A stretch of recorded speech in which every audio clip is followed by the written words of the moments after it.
The metro is the beating heart of the city of Paris. Iconic in its design, each metro stop bears a person's name, an event, or a landmark that helped shape France and her culture that we know today. In this podcast, we will take the metro to the Enlightenment, past the French Resistance, through the Franco-Prussian War to the Revolution. We will stop at great intellects, artists and innovators and discover how France and Paris were made and the people that made her. Let's travel through French history one station at a time. Welcome to Metro Stop Podcast. Paris, 1718. A young writer steps out of the Bastille, his reputation bruised, his name, Arouet, heavy with bad luck. He knows he needs reinvention, so he sharpens his wit into letters, rearranges syllables like puzzle pieces, and births a new identity, Voltaire. An anagram that whispers, reclaim childhood nicknames, le petit volontaire, the young, a syllable flip of his hometown, but it also crackled with speed, volatility and defiance. Arouet tied him to obscurity. Voltaire promised immortality. From that moment, every satire, every scandal, every exile would carry this electric signature, and behind it, a man determined never again to be confused, silenced, or forgotten. This is Metro Stop Podcast, and I'm your host, Kelly Blair. Voltaire is a station on Line 9 in the 11th arrondissement, one of Paris's trendiest and vibrant districts.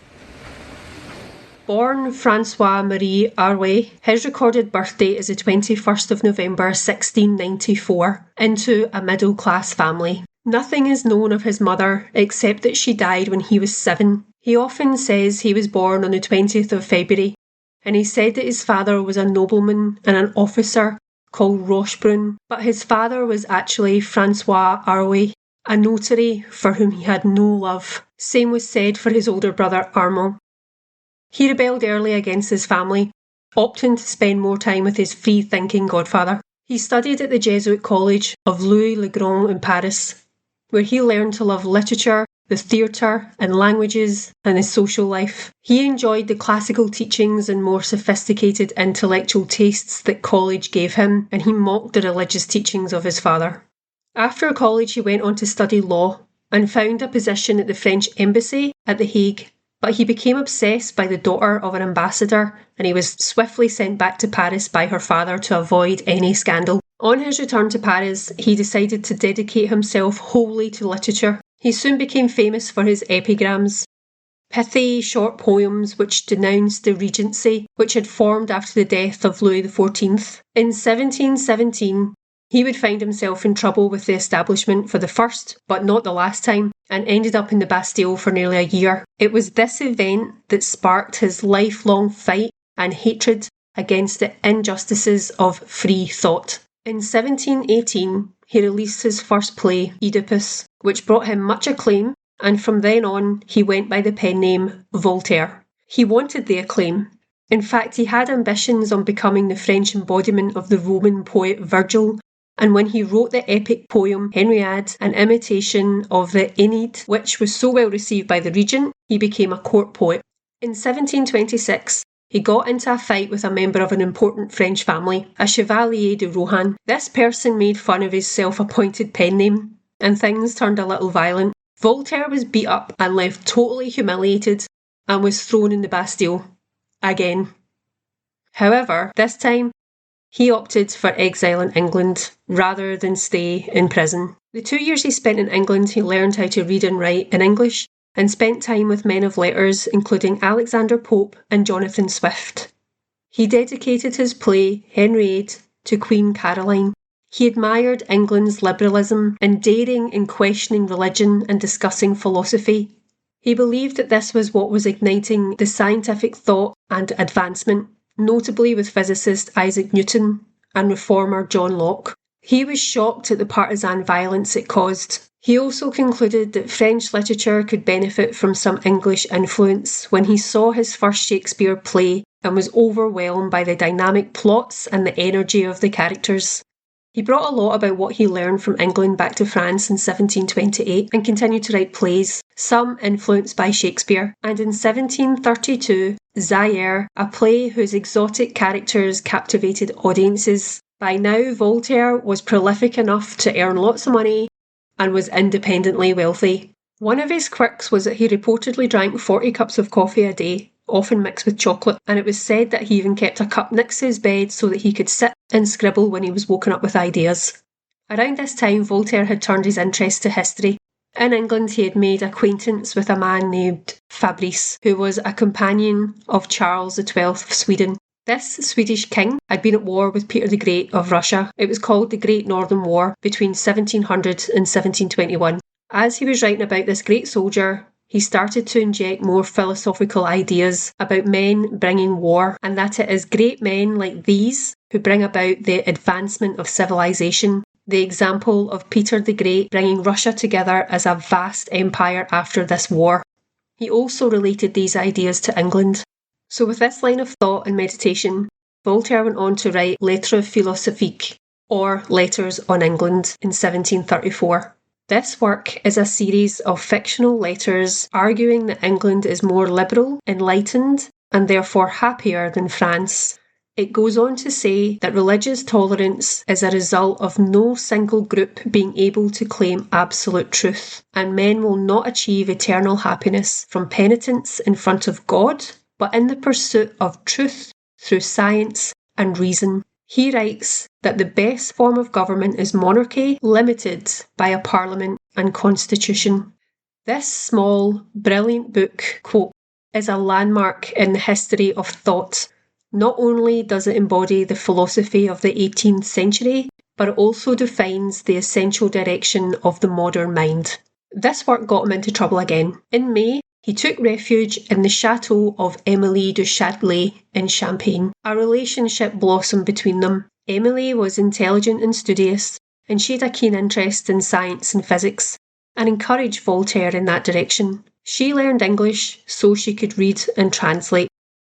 There was a bit of a love rectangle going on here though. She had a husband and another lover to whom she fell pregnant, and she died in childbirth in 1749. After her death, Voltaire took other lovers and intellectual partnerships, but some of his letters suggest that he was possessive and he could be jealous and controlling. Voltaire was also pretentious, petty and vengeful.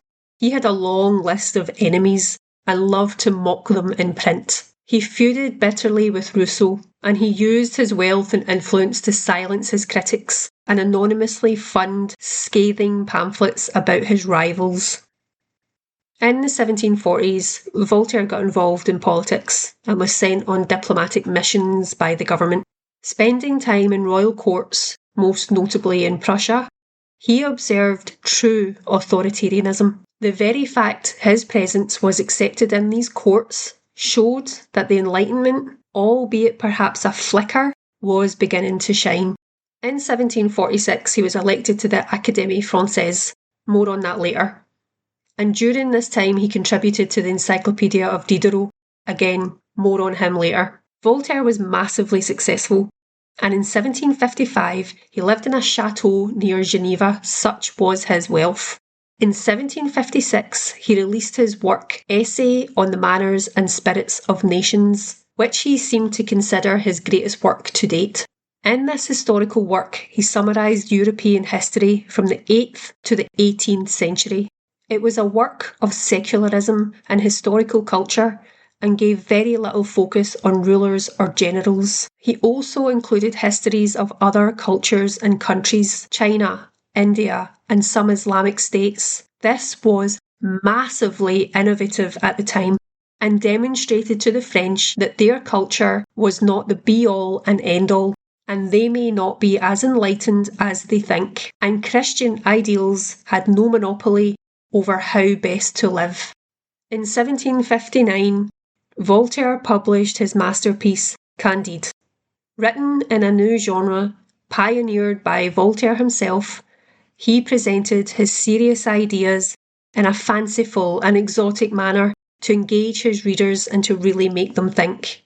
Candide is a story about disillusionment of the naive main character while searching for his love. In the story, there are pointed criticisms of the French nobility and church, Jesuits and slave owners, and intellectuals who defend the status quo. As dark as the story was, Voltaire was making the point that even in the harshest of realities of life, we can find a practical way out using reason and logic in a way that had never been applied before. This is why Candide also has the title Optimism. The book was a massive success. 8 editions were printed, and it was translated into English in 1759. He returned to France and continued publishing works including his treatise on tolerance, attacking superstition, religious dogma and authoritarian government, and discussed why the old regime in France needed to change. In the 1760s, he got involved in 3 cases of miscarriages of justice, involving Jean Calas, Chevalier de la Barre, and the Servien family. Voltaire used the cases, all involving Catholic intolerance, as inspiration for more writing on the necessity of reasoned tolerance and justice in society. He did not believe in man-made religion, stating, quote, "It's the source of all the follies and turmoils imaginable. It is the mother of fanaticism and civil discord. It is the enemy of mankind." For Voltaire, there was a God who made us and then left us to our own devices, like an absent father. He won't interact or communicate with us. This idea is the foundation of deism.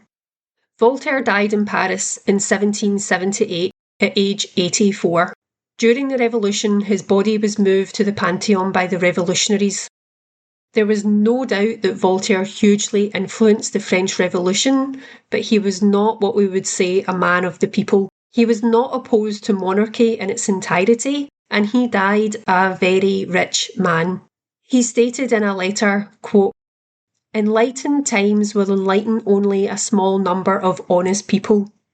The vulgar masses will always be fanatics." I would call him the Revolution's accidental hero.